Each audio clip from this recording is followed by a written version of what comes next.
Okay, good morning, sisters. We're here for our video on transmigration of the soul. Now, I have took a lot of notes, how they tend to intersect and where they'll, intersect each other. I'm not 100% sure.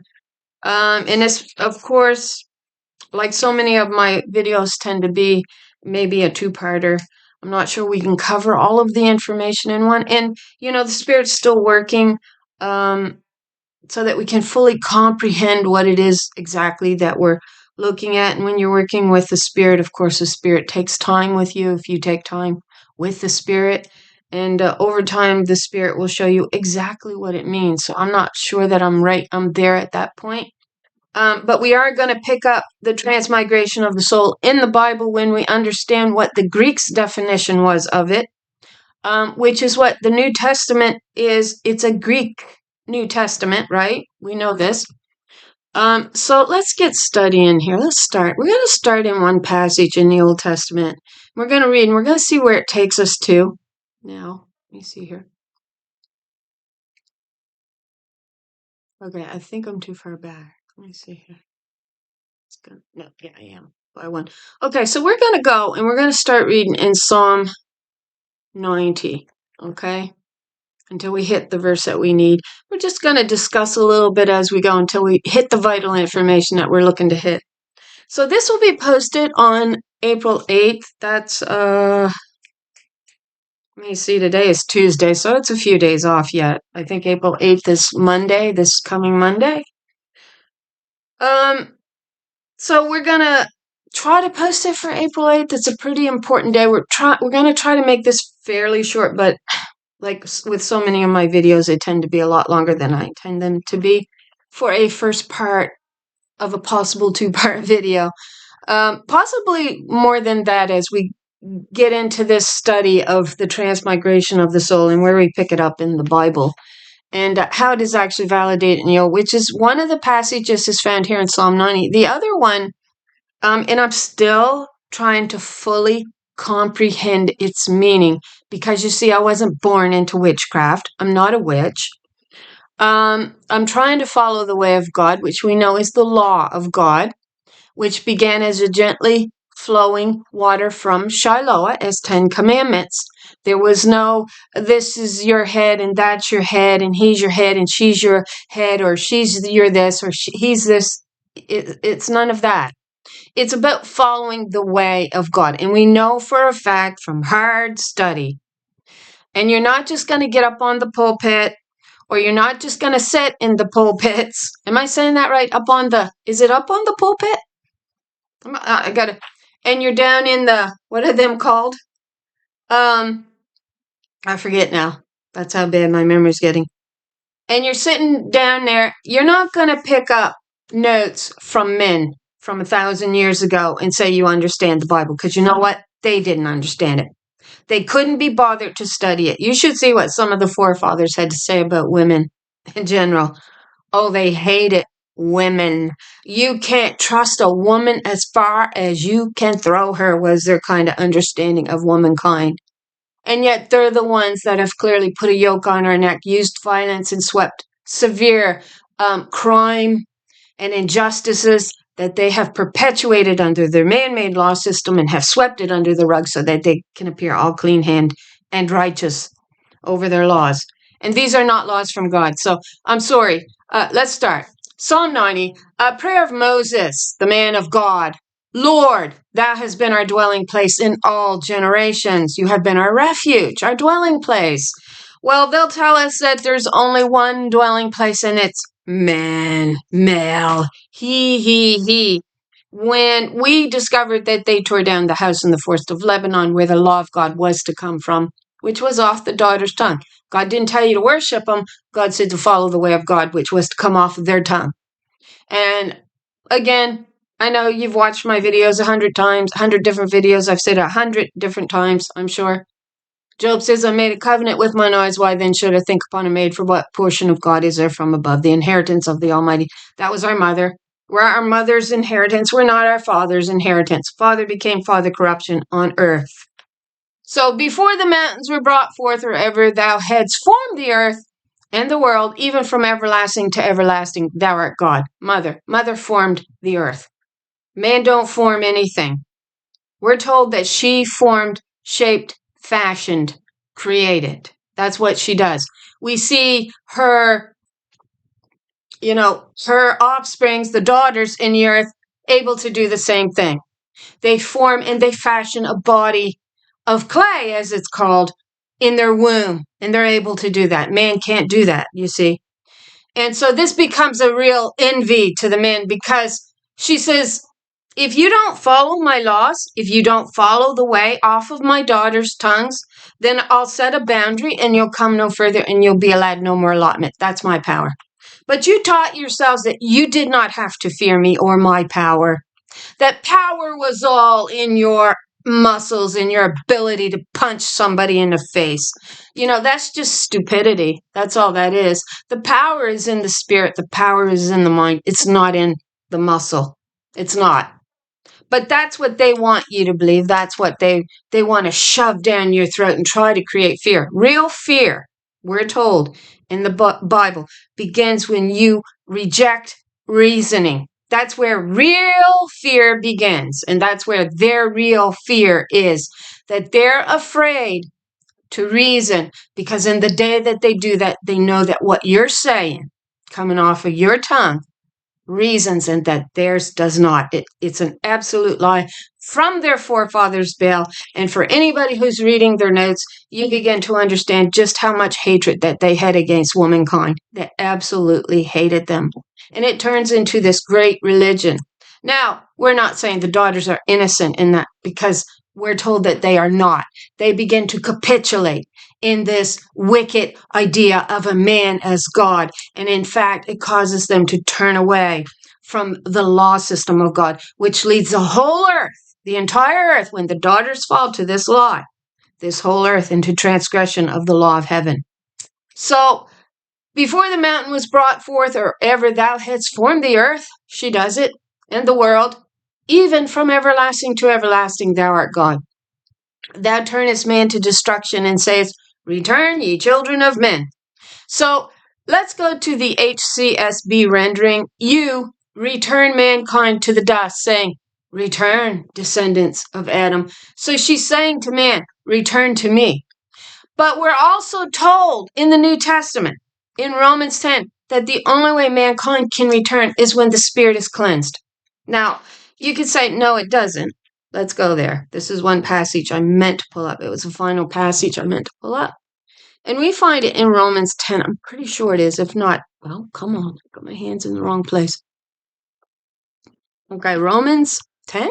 It might be 9. Because we looked at this again in another video. Okay, so let's see. Okay. So if we can scroll down here and we'll see if I can find the passage I'm looking for. I think it is 9. Okay, sorry about the lag here. I need this to move pretty fast and it's not. So let's go back to 9. I think it probably is 9. So it says, okay,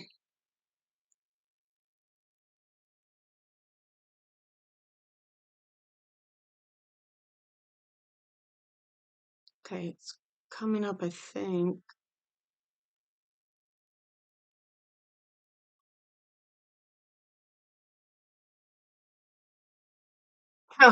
Oh, they've got, okay, I didn't realize they had a repeat of it in Romans 9. It says, but who are you, a mere man, to talk back to God? Will what is formed say to the one who formed it, why did you make me like this? So that's Romans 9:20. Or has the potter no right over the clay to make from the same lump one piece of pottery for honor and another for dishonor? And what if God, desiring to display, oh, the Baal man stuck he in here, it's her wrath, not his. Her wrath. That's the potter, the one, the creator, the maker that you said had no power over her own children. And what if God, desiring to display her wrath and to make her power known, endured with much patience? And she did. We're told that she is the long-suffering one as she gathers facts, right? And as she makes her inquisitions, she's very patient. But then it says, as she gathers the information, it's a slow building wrath. Okay, that's a definition of women. Men, we've got wars, we've got violence, we've got rape, we've got maiming, because man has no control over himself, because he told him he didn't have to control himself, because she's inferior and he can do to her whatever he wants. Well, then God begins to make an inquisition into this bloodshed. We're told this in the Old Testament. And so what if God, desiring to display her wrath and to make her power known, endured much patience, objects of wrath, ready for destruction? Let's get a better rendering. What if God, although choosing to show her wrath and make her power known, bore with great patience the objects of his wrath, prepared for destruction? Her wrath. So they stick the he there twice. All right. Bore with great patience the objects of her wrath. Bore with great patience the objects of her wrath, prepared for destruction. What if she did this to make the riches of her glory known to the objects of her mercy, whom she prepared in advance for glory? Even us, whom she also called, not only from the Jews, but also from the Gentiles, because we saw the actual scepter and the way that she rules gets tossed out into the land of the Gentiles, incorporating us into the Israel nation, in fact, because you are only called an Israelite through the woman's seed, not through the man. The scepter represents the daughters that were rejected by the Israelites in the wanderings. We get that. So God says, if you don't want my scepter, I'll cast her out into the lands of the Gentiles. And you see, what happens is this little fact gets overlooked, is that it's only through the women that you were known as an Israelite. So through these women that gets cast out into the lands of the Gentiles, there they incorporate the Gentile nations as one. That's why it says the whole world will be filled with Israel's seed. And that's why we get the incorporation of, how we get the incorporation of the Jews and the Gentiles together as one nation. But they don't want to focus on the feminine aspect that draws the two into the one. They just simply don't want to do that. Now, there is some understanding that some original daughters of this branch did, in fact, get left behind with the land of Israel. So there is a smaller group there that are genuine Israelites through the women. And then there's the Gentiles who are also now considered Israelites that gets incorporated. And so now you're known as the world being full of the seed of Israel, that you get rendered in, where is it, Isaiah 25? I might have the wrong passage, but it says the whole world will be filled with the seed of Israel. And that's how. Then we're told she will become the light of the world. That's the branch out amongst the Gentile nations that becomes the light of the world. She says, it is a little thing, daughter Ephraim, the firstborn of my womb, that thou should gather the nations of my people, the Israelites, which is hearkening to the law of God. That's what makes you an Israelite, really, when it's all said and done. But it was found on these daughters' tongues. It was not found on the sons. Those were the liars that will be cut away out of this tree. That is, they're not part of that tree. And she says, it is a light thing that I should give you to gather my people, but you will also be a light unto them. Now that's found in Isaiah 49. Now again, they want to put it he. They want to put its father's womb. No, it's mother's womb, and it's in regard to her firstborn daughter out of Ephraim. And she says, oh, the world forgot about you. Oh, they totally forgot about you. They hid the truth under a refuge of lies. And it says, with the womb of Sheol are we at agreement? No. She says, I'll make known my truth. And you will not say that your idol told you these things and that you knew them, because you did not know them before I sent my daughters to you to tell you them. That's in Isaiah 48. So she says, you're not going to claim that your male idols, that your male hands made, knew of these things, because you did not. Before a new thing springs forth, that's a daughter springing forth as the water that you find actually in Song of Songs. Chapter 4, verses, I forget now. It's been so long since we've been there. Chapter 4 of Song of Songs, verses 10 to 12, somewhere in there. And she flows like a living water from Lebanon, which was the house in the forest of Lebanon where the law of God was to come from. And they tore down that upper pool.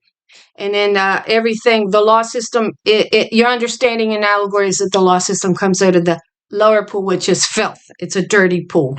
It's full of filth, and all the fecal matter gets dropped in there, and all the pee gets put in there, and then they start to wash in this filth, is your understanding. The garment begins to be washed in that filth, and it's allegorical to the law system off of man's tongue, because he tore the house in the upper pool down. And that was to come from her. The daughters would wash the garments in the upper pool with the fuller's soap, is our understanding. That was Upper Beth Horon, is what we come to understand. And but they didn't like that. They didn't like that at all. That proud, that pride, that boastful male known as Satan. We trace the name Baal, Satan. They're all basically one and the same. And your idol come out of Egypt, which contaminated the woman's seed, is what we saw. And then God takes a portion of these daughters and tosses them out amongst the land of the Gentiles. And it's allegorical to her, the daughters of Israel, as a she-goat, being tossed out into the land not inhabited. To be not inhabited means to be desolate. It means that you do not have her spirit upon you, right? But in the end, she is promised to be reborn out of the dust of the earth as well, holding the spirit of God upon her tongue. And that's the law of heaven, that you were to, that earth is found, that's what you're guilty of. Idol worship of a man and not following the laws of God. You transgress those laws. And we find that in Isaiah 24. And I have that one up somewhere. Yeah, Isaiah 24. What does it say? We're getting to the Transmigration, sorry. Verse 5, the earth also is defiled under the inhabitants thereof because they have transgressed the laws. They changed the ordinance and they broke the everlasting covenant. And you did. That covenant was found to come off the daughters of Israel, known as the wise women. And it says the inhabitants thereof is defiled under there. We find the daughters being pregnant. We have, as it were, been with child. We have, as it were, brought forth. When the inhabitants of the world has not fallen, we have not wrought a deliverance in the earth. That's the daughters speaking there about the deliverance of children into life. They have not caused that to happen because they fell to this law when man transgressed the laws, changed the ordinance, and broke the everlasting covenant with her.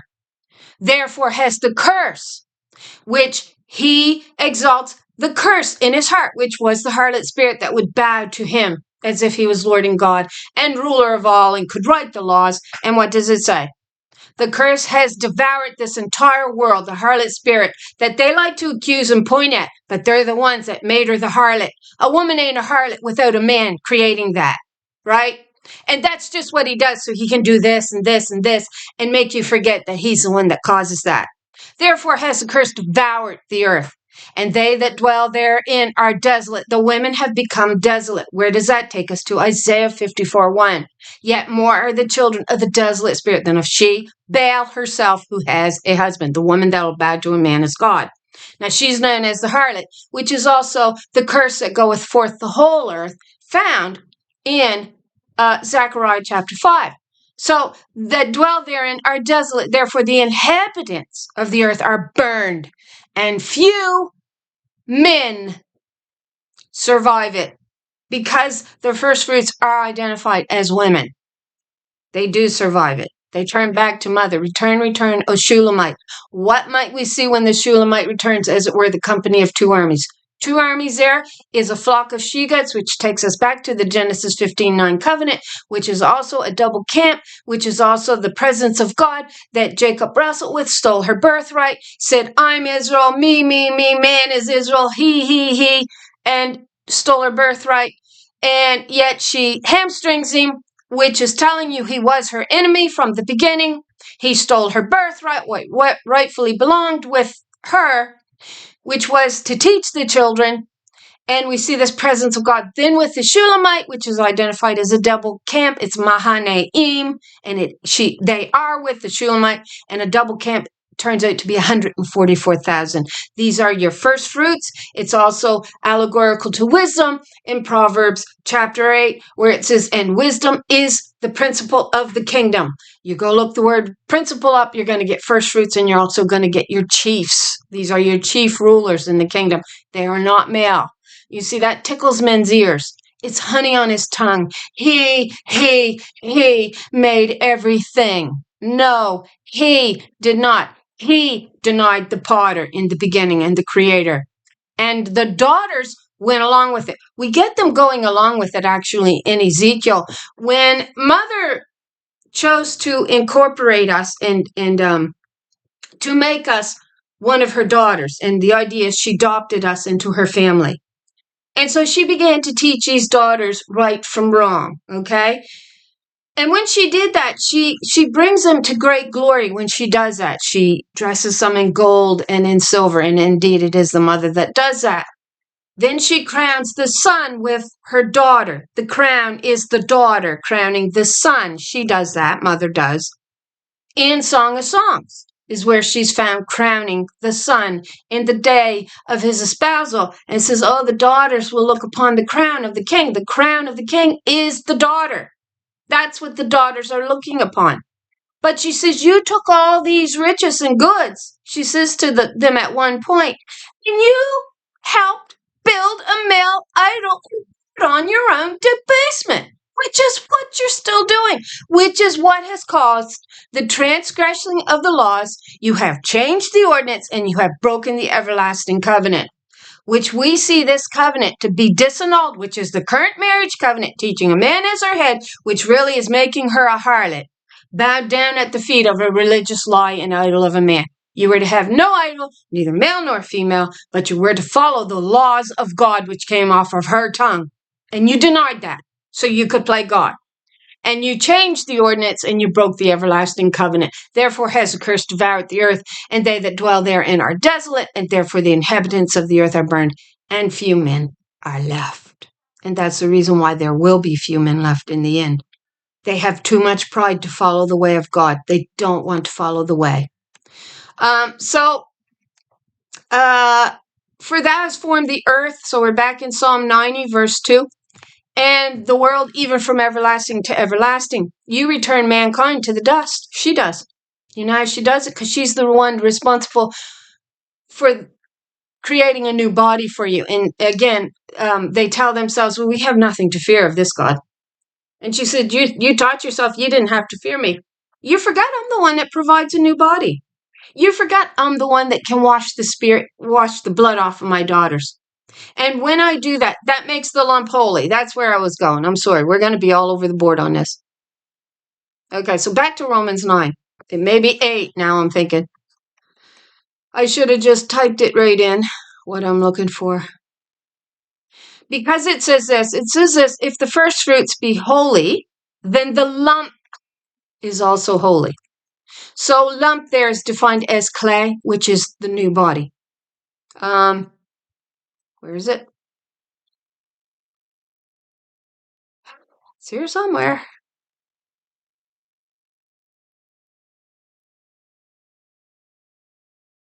Okay, future glory. So it seems like it should be in here.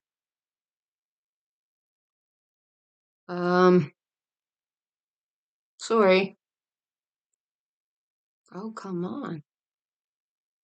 It should be there. And I get so sick of this he pronoun of God, he. God's he? You're without excuse, God says, not to understand my Godhead. I manifested it in what I created. That ain't a father giving life. It's not there. It's not a father who gives life. Makes sense. Who forms the clay in her womb? Oh, father does? No, father does not form the clay in his womb. Mother does that. That's the part of the maker, the creator, that was denied. And you felt like you had nothing to fear from her. Except now the kings are trapped in the womb of Sheol and can't get out. You know why? Because Sheol doesn't have no power to give you a new body. A harlot don't have no power to give you a new body.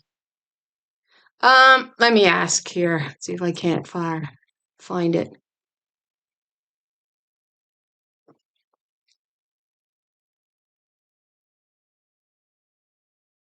Okay. Let's see here. Sorry. We'll get there. So it's Romans 11. Well, how did I miss that? So if the part of the dough offered as first fruits is holy, then the whole batch is holy. If the root is holy, so are the branches. If we're the branches that come from the original root, which was Mother Israel, then the dough offered, I don't like this rendering, but it's going to take you back to the religious festivals, which God says, your festivals are a stink in my nose. I hate your festivals. Let me see here. Now, if the first fruit is holy, also the lump. And if the root is holy, also the branches. Where's the King James? For if the first fruit be holy, the lump is also holy, and the root be holy, so are the branches. So that takes us to the firstborn daughters, really. If they are holy in the way that they are looking at things, when they are reborn out of the dust of the earth, they will lead the body into holiness, the entire body into holiness, is what they're going to do. If they're reborn out of the dust of the earth as idol worshippers, and there's never a time in these daughters' lives, because they're completely ignorant about who they are and what their role is, which they're being told this lie in Lamentations chapter 2. They found false burdens for you, daughters. The false prophets were found prophesying false burdens to these daughters. Now I'm going to go real heavy here on my output. It's in chapter 2. What do they say to the daughters of false prophets who imagined these false burdens on the daughters? We get that in Jeremiah 23, of course, which we've discussed at great length. So what does it say about the daughters? I think it's quite a ways down, verse 14, I think. What does it say?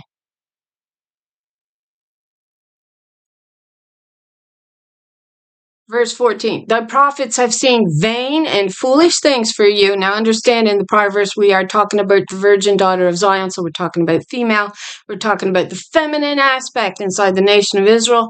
So the prophets have seen vain and foolish things for thee, and they have not discovered thine iniquity to turn away thy captivity. We're still trapped in prison houses. You want to know why? Because you're bound to an idol of Jesus, a man God, he, and you are not discovering your own iniquity, which is idol worship. You were to have no idol before you, neither male nor female. The women are almost more guilty of this than men. I really see the women gobbling up, and it's just like they can't kiss his backside enough. Like, it's so, it's sickeningly sweet. Oh, Jesus, my love. And they go on and on. Okay, forgive me.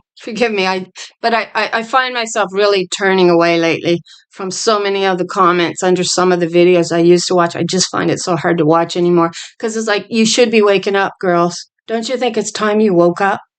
You want to defile yourself that bad. Really. So, and she says, fine, if you don't want to come with me out of the womb, then you can stay here with him. And you're going to suffer for that. I promise. That's what she promises you. So they have not discovered thine iniquity to turn away your own captivity. You're captured in a religious lie. You're trapped in a ditch with the liars. But have seen for thee false burdens and causes of your banishment. Your banishment isn't because you won't kiss a man's backside and wash in his blood. Your banishment is because you're doing it. You are not following the way of God, your mother, wisdom, to lead them out of this religious lie. You have not wrought a deliverance in the earth. You have not delivered your children. You are saying, he created life. Why now do I see every man standing around with his hands on his hips as if he can give life and deliver children? He doesn't. It's on you to deliver your children. And we can only do that if we've got wives, daughters being reborn out of the dust of the earth, and at some point in their life picking their head up and understanding what the true lie in the land is and what the captivity is. And that's what God is saying. You're forgiven the minute you turn back to the truth. So Lamentations 90, sorry, this isn't going that well.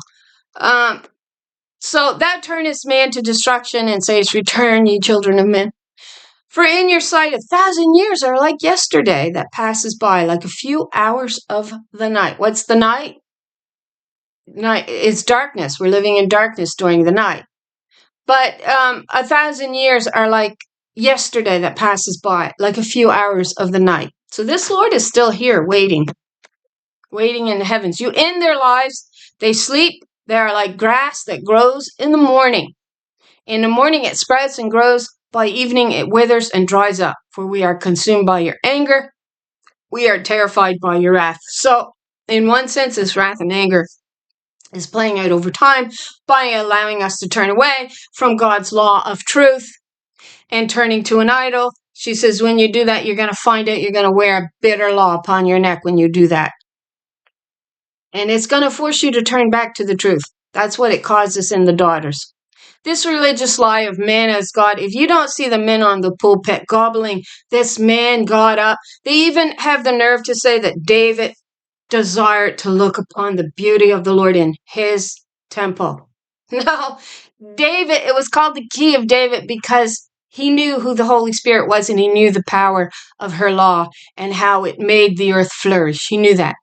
That's the idea with David when he says that I may gaze upon the beauty of the Lord in her temple. A man inside of a man is the abomination of desolation that we see spoken of in the Bible. It says she will be desolate and have no children that will hearken to her law. She becomes desolate without children. You know why? Because he takes control of the law and he puts a law on her neck. And what does it say to these daughters? Come away, daughter Zion. Pick thyself up out of the dust of the earth and take that yoke that he put on your neck. They saw vain burdens for you. It is not true. They are lies from the liars off of the pulpit who is part of this religious lie system and trying to hold it together. It's going to blow apart. I guarantee you that. And it's going to, they're trying to make the Christians look like victims. You all come from the Abrahamic religions. Judaism, Islam, and Christianity all come from the same religious lie in the beginning. And it's those religious law systems of those three main religions in the world that makes up, 5 billion believers strong? There's 8 billion on planet Earth, and 5 billion are in these three main religions of the world. Putting a yoke on your neck and bringing death to our world is what it's doing. Violence, rape, mayhem, and chaos, which is exactly what it says in Isaiah 24. Okay, I don't have it there anymore. Yeah, Isaiah 24. When you go up, it tells you what this breach of the law has caused. Behold, the Lord maketh earth empty, and maketh it waste, and turneth it upside down, and scattereth abroad the inhabitants thereof. And it shall be as with the people, so with the priest. And goes on, usury, the land shall be utterly emptied and utterly spoilt, for the Lord hath spoken the world.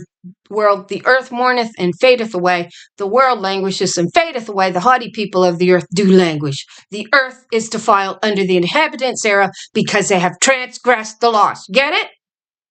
You get it? It's talking about chaos. What it has caused in the earth. It is the dissolving of her Holy Spirit.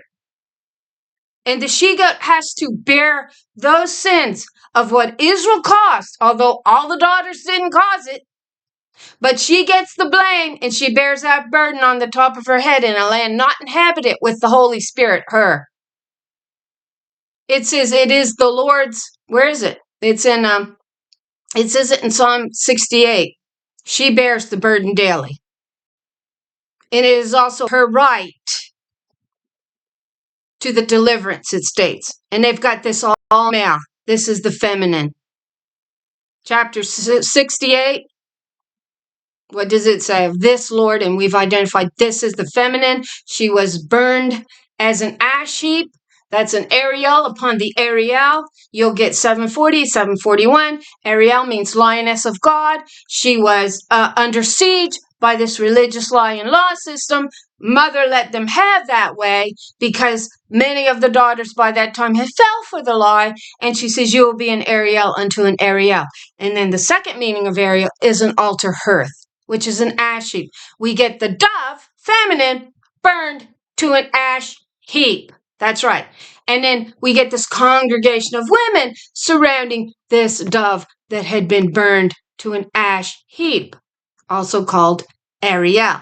Then we get this verse, blessed be the Lord who daily bears our burden, the God of our salvation. So they saw false burdens. Her burden was actually to bring about the daughter's rebirth in the earth as the Holy Spirit in land to cleanse the body. This is the burden that she agreed to take. And the cup that she drinks down in Psalm 116, it was not his cup to drink down, it was her cup to drink down. And she did so. So, back to Psalm 90. Sorry, I'm getting off track too much here. So for all our days are passed away in thy wrath, we spend our years as a tale that is told. Now, I wanted to look up some of these words, but I'm just not going to get into the time to do that because I talk too long here. I'm sorry. So our lives last 70 years, or if we are strong, 80 years. Even the best of them are a struggle and a sorrow, and they are. Indeed, this is the verse we want. Indeed, they pass quickly, and we what? We fly away. There we go with fly away. Why would we fly away? Do we fly away? Well, many in death experiences will tell you they saw their body. Well, that's your spirit, your soul, your mind. They're all a definition of the spirit. I wrote that word down. I don't know that I gave it to you, but I do have it wrote down. Let me look it up here right quick. See if we can find it.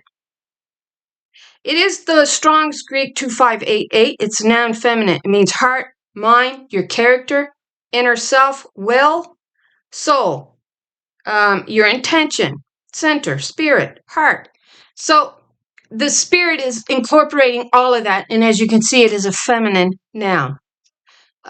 So our days come to 70 years or 80 if our strength endures, yet the best of them are but trouble and sorrow, for they quickly pass, and we fly away again.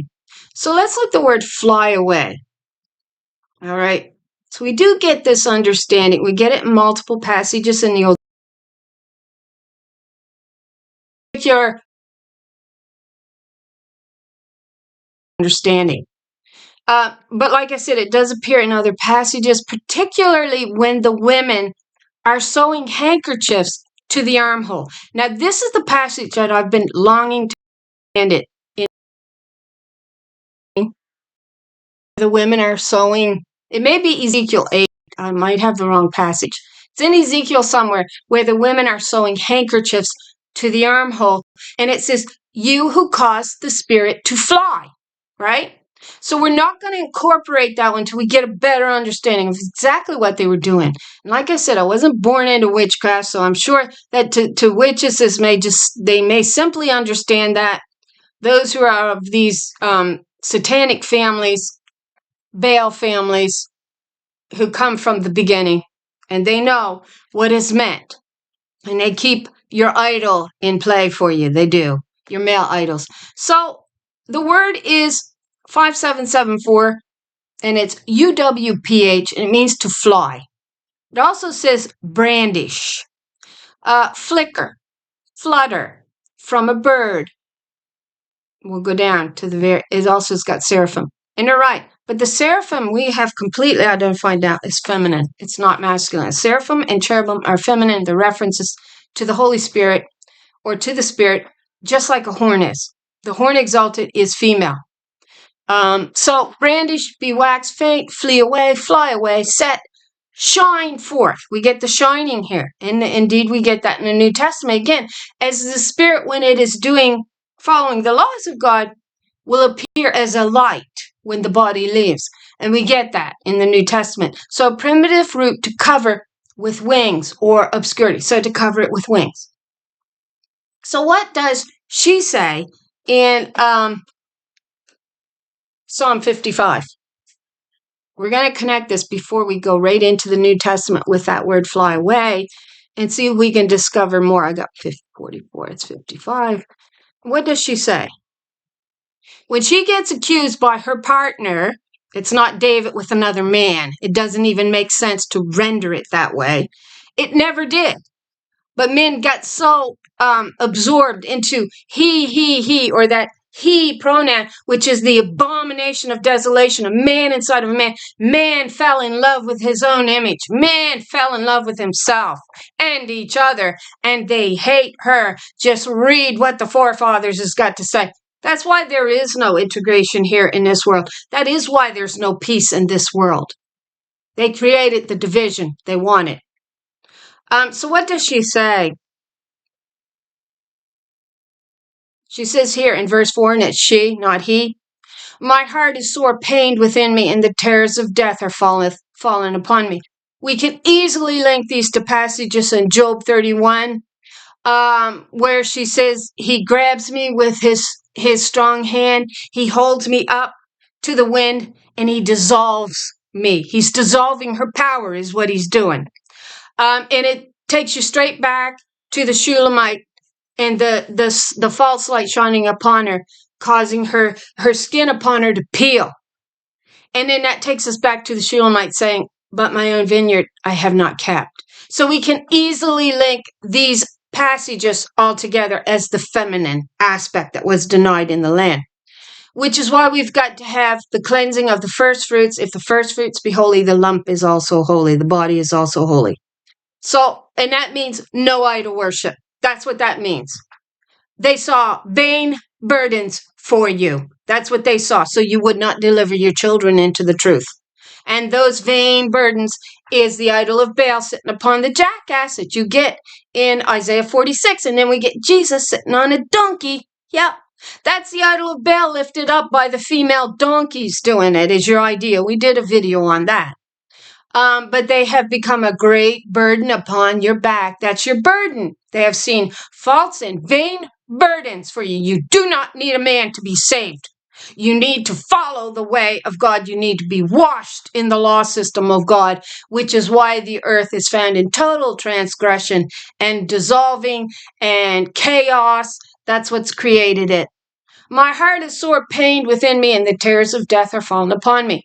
Fearfulness and trembling are come upon me, and horror hath overwhelmed me. And this is what she says. And I said, so this is when he stabs her in the back. She says, my beloved, we had walked to the house of God together in worship, and then you turned on me.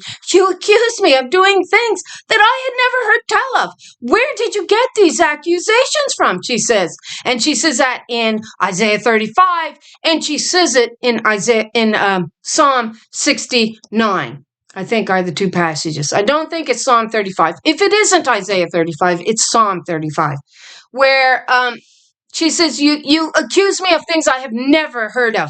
You're just lying to stab me in the back. And this is her in this passage mourning that stabbing in the back by her other half, who had so much bloody pride, he did not want to receive the law off of her tongue. So he chose to accuse her. Which leads us to Baal, your husband, as the very first accuser in the land who accused the righteous spirit. So my heart, she says, is sore pained within me, and the tremors of death are fallen upon me. So she knew his lie was going to take her down into death. And it did. Into the womb of Sheol are we at agreement. And when the overflowing scourge, when the judge comes in, the witness cannot testify because we hid when we wrote these lies. They can't catch us in it. So fearfulness and trembling are come upon me, and horror has overwhelmed me. And I said, oh, that I had the wings like a dove. That's female. That's not pigeon. And you can debate that all you want. It's female. And every reference we get to the cherubim and seraphim are female references, and I'm going to show that to you. And I said, oh, that I had the wings like a dove, for then would I fly away and be at rest. So there we have actually the spirit in allegory once again with the wings of a dove. Lo, then would I wander far off and remain in the wilderness. I would hasten my escape from the windy storm and the tempest. Destroy, O Lord, and divide their tongue, for I have seen violence and strife in the city. And so we're almost getting that he accused her in the second heaven. That's almost what you get, or the second realm, whatever you want to call it. Outer space, second heaven, where the seat of power resided with her as the right to make the law.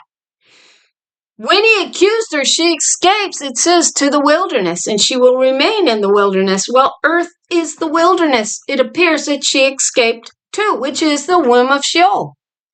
And it says, Ephraim is a foolish child. She does not present herself at the opening when the way of life is presented. But at one point she does, which means she stands forth and she begins to present her case, which is also why she said, oh, that I had the wings of the dove and could wander away in the wilderness. Oh, that I could leave. And so she does leave, and she wears that crown of accusation on her head. It says, like a crown. And the accuser there is Adam. Man is her accuser. He began to accuse her and call her a harlot and all these nasties. And she said, you accuse me of things that I have never heard tell of. Where are you getting your accusations from? And they were worthless accusations. They had no foundation in them. She was not playing the harlot. He was accusing so he could steal the right to write the law. That's what he was after. I would hasten my escape. Destroy, O Lord, and divide their tongue. Now, we could go on, but this wasn't the purpose of this. So we get the flying away here, and we get it with the wings of a dove as well. And so, okay, I want it to go here. Okay. So when we go to Wikipedia, so now we're going to get into deep study here of some words. So the word is a Greek word. It comes from the Greek, I believe, or the Latin. We'll see this in a minute. Okay, so the word is metempsychosis, and it's on Wikipedia that we are reading. Okay, so this article is about the Greek conception of the transmigration of the soul, flying away. For the general concept, see reincarnation. Now understand, the New Testament is Greek, and it comes back to the Greek understanding that they were writing from. So in philosophy, metempsychosis is the transmigration of the soul, especially its reincarnation after death. So do I want to read that? Because I can't read it all. So we're going to go down here. So we get this understanding, all right? Seemed like there was something here. I'll just look here. Maybe it wasn't. Okay, so the next word we need to look at is reincarnation, all right? Because that's what this meant, right? In the Greek, we're looking at the Greek understanding. We're not looking at anybody else's understanding, just the Greek. So let's read that again. In philosophy, metempsychosis, Greek, is the transmigration of the soul, especially its reincarnation after death. Okay, you still can't prove that's what's meant in the New Testament, some will say. Well, let's go on and hit on reincarnation. So, reincarnation is also known as rebirth. Oh, where did we hear that? Didn't we hear that in the New Testament too, rebirth? Or transmigration. It is the philosophical or religious concept that the non-physical essence of a living being begins a new life in a different physical form or body after a biological death.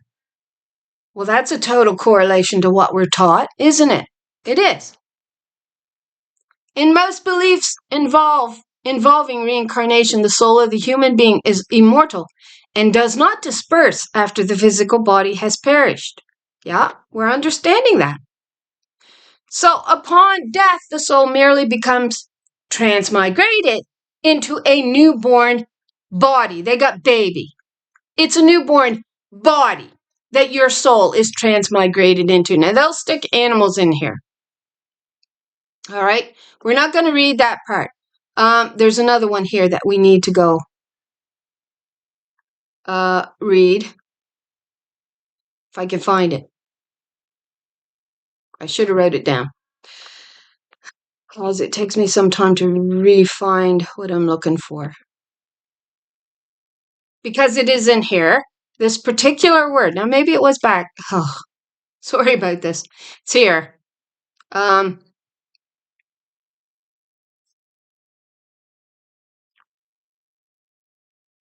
Okay, we need to find this word. Well, now where is it? This is why we hit on this word so easy, because it's gave here. Okay, so maybe it is gave in the reincarnation. It must be. So, because this is quite long, so we go down here. It's got to be in this one.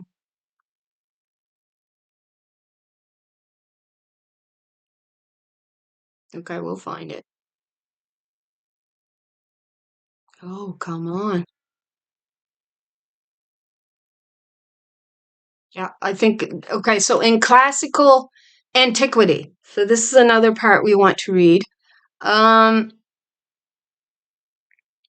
It's funny because we get the Wheel of Time actually from what's his name? Pythagoras. Its first famous exponent instituted societies for its diffusion. Some authorities believe that Pythagoras, that's not it. Oh, I wish I'd have. I'm looking for that word because it's gave right here. Okay. So where is it? Oh my gosh. Is it that difficult to find it? Okay, forgive me, folks, because this word does appear here. I'm just missing it now. Look at my notes. Okay, so we got it.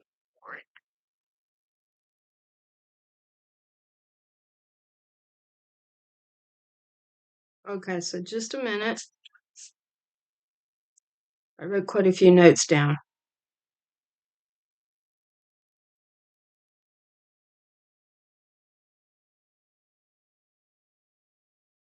Okay, so it's got to be a head.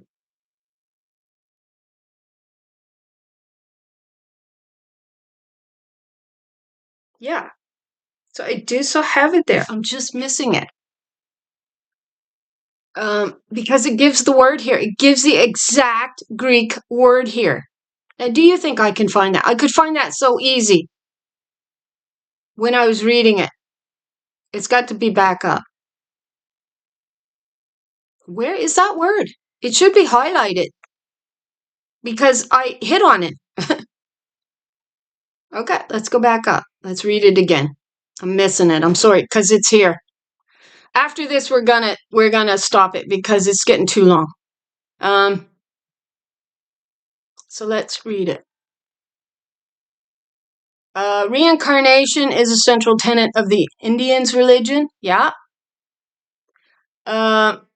A belief in the soul's rebirth or migration is metempsychosis was expressed by certain ancient Greek historical figures such as Pythagoras, Socrates, and Plato.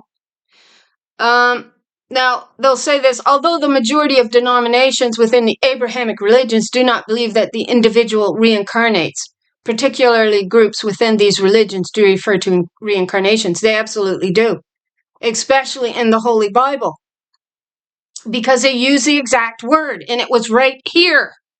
Do you think I can find it? Right there. Oh my gosh.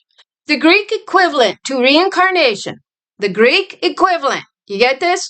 This is what it's telling you. The Greek equivalent to reincarnation is metempsychosis, and it derives from meta, so you look Strong's Greek meta, it's there, change, and empsychon, to put a soul into, and that's there too. Look both of these up. A term attributed to Pythagoras.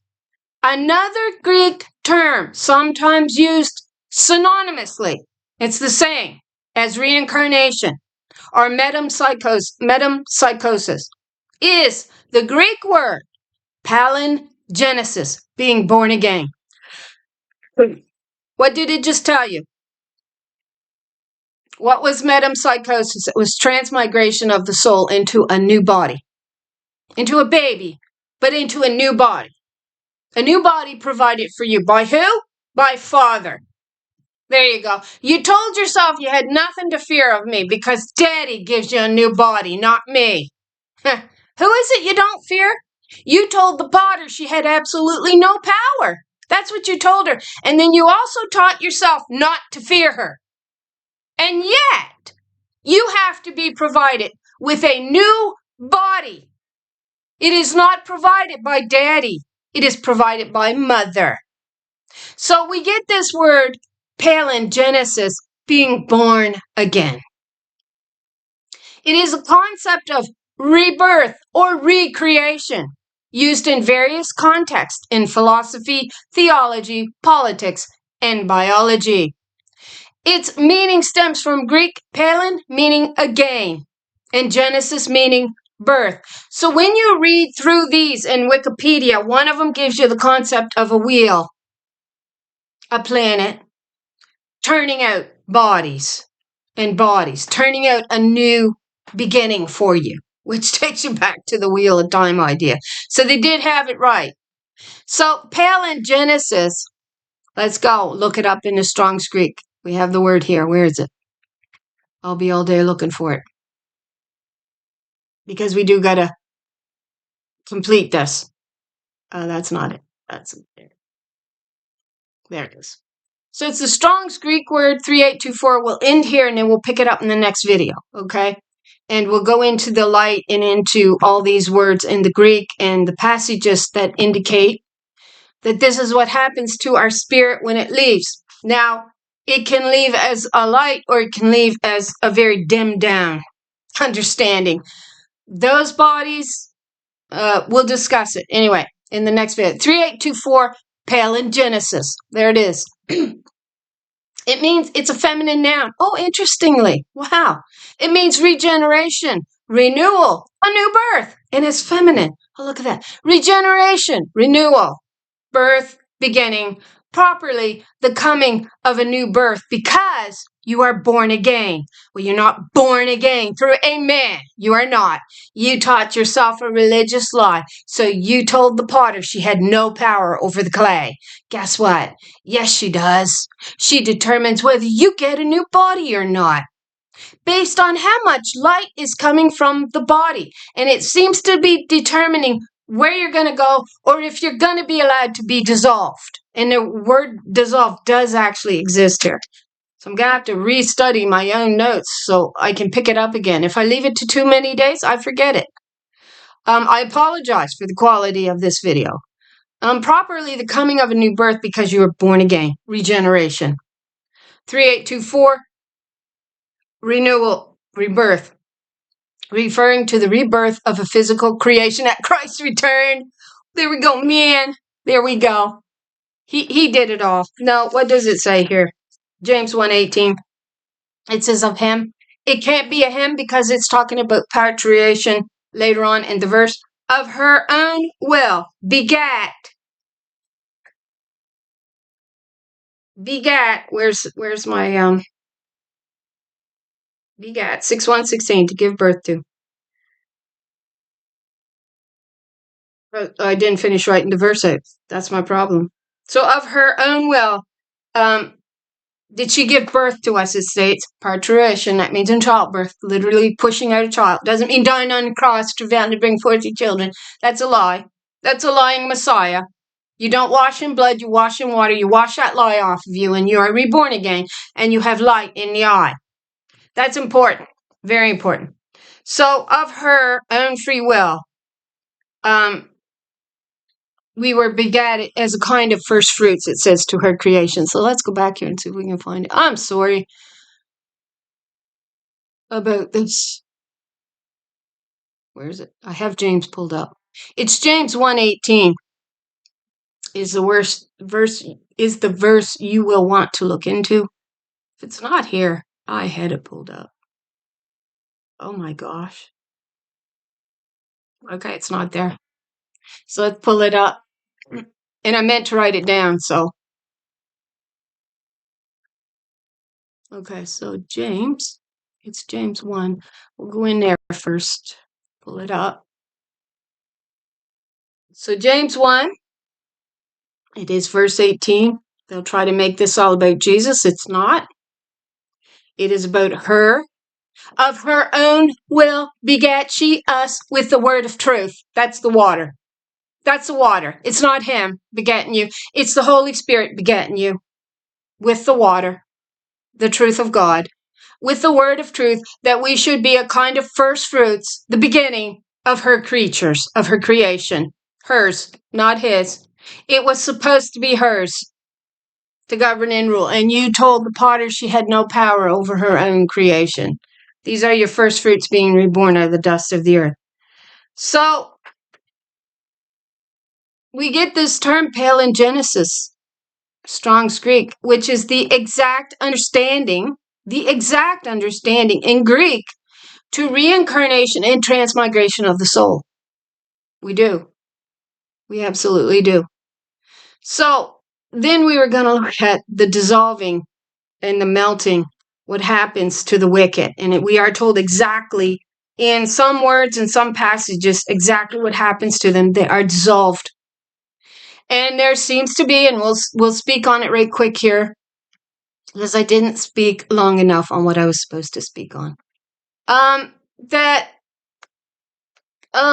if the spirit don't have a body to go into, that after a while it will completely dissolve. Now that's a vague understanding that I have at this point. I'm hoping that my understanding will grow, profusely in this. Much like the same where the women were sewing, it says cushions or handkerchiefs to the armhole to cause the spirit to fly. So it was stopping the spirits from returning in. It says the doves are ensnared in a cage as well, into the fuller's, not the fuller's, but into the, ensnared into the trap, right? This cage. And it's kind of, you think of the rib cage is where these souls got entrapped in, which is allegorical to some degree to the womb of Sheol. Are we at agreement? But the accusation seems to have come from the second heaven, where she was accused. So then she brings herself down into the wilderness. And it seems like she comes as a spirit. And then she is reborn out of the dust of the earth, is how it seems to be implied. So sorry. I'm so sorry about this video. In our next video, we're going to take another look at this. Maybe we'll be more, prepared for the setup. I did look at it 2 days ago. I had it all set in. If I could have made the video yesterday, I'm sorry. I don't mean to make excuses, but I do have a lot of notes, and I figured I had made them in such a way that I could easily follow them, and I still think I can follow them. I just need to set it in order again. So we do have some understanding there of the transmigration and the Greek concept of it, which is what the Greek New Testament is telling you it meant. So they do seem to get some things right in it. They get a lot wrong. Of course, they created this false foundation stone of man as your God. Your foundation stone was to be the daughters inside the nation of Israel, known as your wise women, where you were to receive the law of heaven off of her tongue. Out of pride, the first Adam rejected that. He accuses her so he could ascend to her throne in her power. And in that sense, when he is able to ascend to her throne of power, says, pick yourself up out of the dust of the earth, dear daughter, and take back your throne. It's the one place where we get a mention of a throne being taken back. We also get him in Isaiah 14. He ascended to the throne of God so he could call himself God, right? Let's look at that real quick. Isaiah 14, what does he say? But you are a man and no God. And it was the accusations that he was making against her, the spirit, that caused her to fly away into the desert and kind of hide herself for a time. And the women are found going, how long, O Lord, are you going to turn your back on us? How long do you not stand up and present our case? Because it's on her to do it. Because he stabs her in the back and he ascends to her throne, right? And we get that in Isaiah 14. So a lot of this seems to be coincident to having happened in the second heaven, and earth was where she ends up cast down into. But she says, oh, that I had the wings of a dove, that I might fly away in the wilderness. So she did that. So where is it?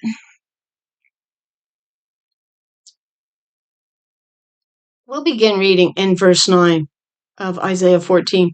Hell from beneath is moved for thee to meet thee at thy coming. It stirreth up the dead for thee, even all the chief ones of the earth. It has raised up from their thrones all the kings of the nations. And they shall speak and say unto thee, Art thou also become weak as we? Art thou become like unto us? Thy pomp is brought down to the grave, and the noise of the vials. The worm is spread under thee, and the worms cover thee. We identified the worms as being female, feeding off of the corruption of the Father and Son. But there comes a point when they're no longer feeding off of that corruption, to which we get the transformation that they often show you of these caterpillar worms into butterflies. So she actually transforms, right? After she transforms her mind in the way that she thinks and comes away from the world system. We'll look at that again. And so, how art thou fallen from heaven, O Lucifer, son of the morning? How art thou cut down to the ground, which didst weaken the nation? So he took her throne. So if Lucifer is identified as a man, which we did or Satan, so because we get Satan here also mentioned here the same way with Lucifer, took her throne, and it's the morning star. Do you suppose he's hiding out on Venus? They'll identify Venus as the morning star. They'll also say Jesus is the morning star. Jesus, yes, is Baal. You're right. He is the morning star. According to it, though, it did not belong to him. For thou hast said in thine heart, this is what he said and this is what he did. I will ascend into heaven. That's the second heaven. I will exalt my throne above the stars. We found the glory of God identified as the stars in Daniel 8, being cast down to the earth, the harlot spirit being exalted in the heart of man so he could take her throne. That's what a harlot does. She begins yet more of the children of the desolate than if she who has a husband. She who has a husband is the harlot that exalts him, which we find her in Isaiah 47, and God saying, Come down, daughter Babylon. There is no throne for you. There never was. Pick thyself up out of the dust of the earth, daughter Zion. Take back your throne. It was not his, and it was not hers, the harlot, to give to him. She had no power. It is yours. Take it back. And so he says, I will exalt my throne above the stars of God that got stamped upon and cast down to the earth. The glory, Lamentations 2, she got cast down to the earth when he exalted the harlot to her throne. And it says the daily sacrifice, the daily praise of God was cast down. And truth staggered in the earth. It said, that's her staggering when she says, oh, that I had the wings of a dove, that I might fly away into the wilderness. The wilderness was earth. That's what it looks like. And I will sit also upon the mount of the congregation in the sides of the north. Why is the north so important? We find it important because of the house in the forest of Lebanon. It was her house that he ascended to in the second heaven, it appears, and took it from her. I will ascend above the heights of the cloud. I will be like the Most High. Well, that ain't he. This is Baal. We're talking about your idol of a man as God. Yet thou shalt be brought down to hell, to the sides of the pit. They that shall see thee shall narrowly look upon thee and consider thee, saying, Is this the man? Yeah, Jesus, Allah, Yahweh, which they didn't used to stick a pronoun onto. Now they stick he there. They're all he. All these Abrahamic religions has a he. Is this the man that made the earth to tremble, that did shake the kingdoms? We see Nebuchadnezzar making a gold idol and telling you, if you don't bow to this male idol, you will burn in the furnace. Isn't that the threat they use today? They see false burdens for you, and they do not save you from your own iniquity, which is bowing down to an idol and playing his harlot. That made the world as a wilderness and destroyed the cities thereof, that opened not the house of his prisoners. It's not, it's hers. She's the one that's got to free the prisoners. And she, according to all, was cast to the earth. It says, there we found it. No, there we found her in Ja'ar, the forest, in Ephrata. That's in Psalm 132. They found her there. They found her there. And so it's all playing out. But see, now I forget what I was going to say. But in Isaiah 14, we get him taking her throne. We do. And it was not his. It was never his. I wish I could remember what I was going to say. But we'll pick up more on the transmigration of the soul and how it is all there that we do move on into a new body, just not because of the burdens, the false burdens that they see for us daughters. It's on us daughters to deliver. We do see the wings of the dove. We do see that identified as feminine in the next life. And it seems to be a spirit that will carry this spirit on to the next. So you get the picture here. I don't know if you can see this, of two cherubim or seraphim sitting on, I don't know, can you see that? Now they have one male and one female. And in the next video, if you can, I hope you can see that. If I put this on, it's going to really, I don't know if you can see that or not with that on.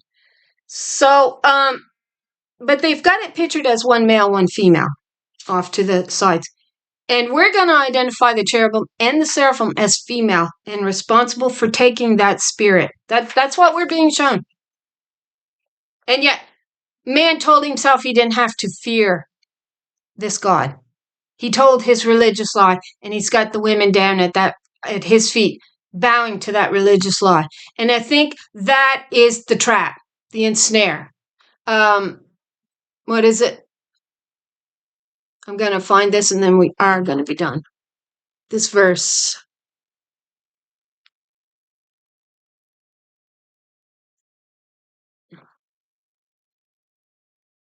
It is found. Oh no, they couldn't give it to me. I find these AIs, oh my, what a hindrance. What does it say? Psalm 124. 7. We have escaped like a bird from the fowler's snare. The snare has been broken, and we have escaped. So, yeah, it is talking about the soul, the spirit being snared in this rib cage of lies, this entrapment of a male idol, God, that actually prevents you from escaping it. You go back down into the womb of Sheol, and the wheel's going to kick you out again.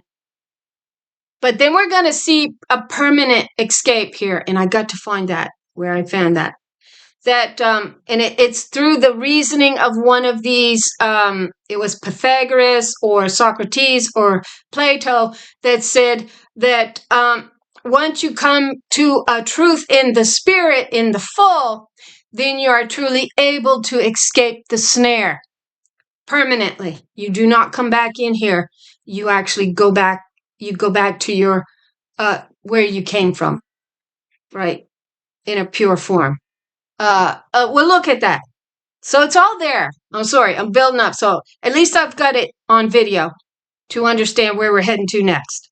And take some of those notes down in full and have them really set in. So I'm sorry, it's really not great. I apologize for that. So there's the video. Sorry. We're winding up to a better video. This will be dropped April 8th, not August 8th. I hope I didn't say August 8th. April 8th. For anybody who has a little bit of time to watch, I'm sure it's going to be a busy day for everybody the way they've pumped this eclipse. They put out declared state of emergencies along the lines there of the eclipse totality, and I can understand because from what they say, most of the towns that's in the way of this totality are small towns, and so they're not designed to handle the influx of tourists that will be coming in. So that's why they've declared a state of emergency. They ain't declared it because it's the rapture.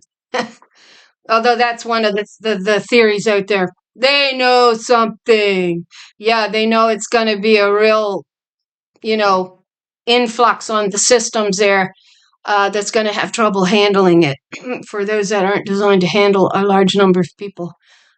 So they've declared that for that reason in some of these places, I guess. So it's going to be a busy day because the press has really had a field day with this. The Christians have too, and so much of the religious sect too has. So they're really winding it up big time. So you're probably going to be busy this day to watch this video, but I do hope you get the chance. I'm going to go watch it and see how bad it is. I might have to remake it. I hope not. Sorry for my staggerings and stumblings. I will be better organized for the next video. Oh, I pray, Mother, help me. I pray, Spirit, help me. God, help me. Yeah, to have it more organized. So I thank you for watching. If you pull this up, I pray the Lord blesses you with an abundance of truth. The purpose of this channel is to continue to explore the truth, to understand it, to set it into this spirit so that we can escape the fowler snare. That is what's going to allow you to depart and to go out into the better parts of heaven, is what it says. In my Father's house are many mansions. Well, that's just another way, they call them mansions out there. The constellations is mansion. When he took control of her throne, it allowed him to rewrite the story in the constellations and turn hers upside down. And yet her story is there. You look at the Big Dipper and the Little Dipper. They'll call them the Big Bear, the Little Bear. She says, I'll meet you like a bear that's been deprived of her cubs. But you know what? They're not Big Bear and Little Bear. I never seen a bear with a tail that long. Never. And I've seen bears in the wild. I have. I seen at least a mother and her cub pass by as me and two of my friends were walking in the woods. And these bears passed by us. It was a mother and I think it was only one. It might have been two. It's been so long. And they did not have tails this long, which is what they show you in the Big Dipper, Little Dipper, and I'll call them the Big Bear, Little Bear. And turn them around. It's the she-goat. It's the she-goat.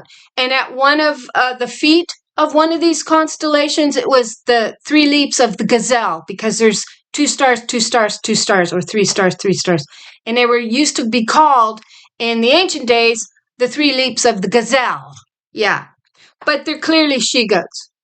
That's clearly what they are. The mama she-goat with the baby she-goat. That's what you get.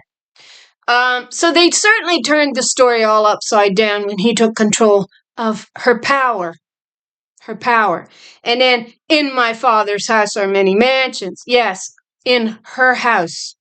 It was her portion. It was her inheritance to rule over. But there does appear to be better parts and portions in this house with many mansions.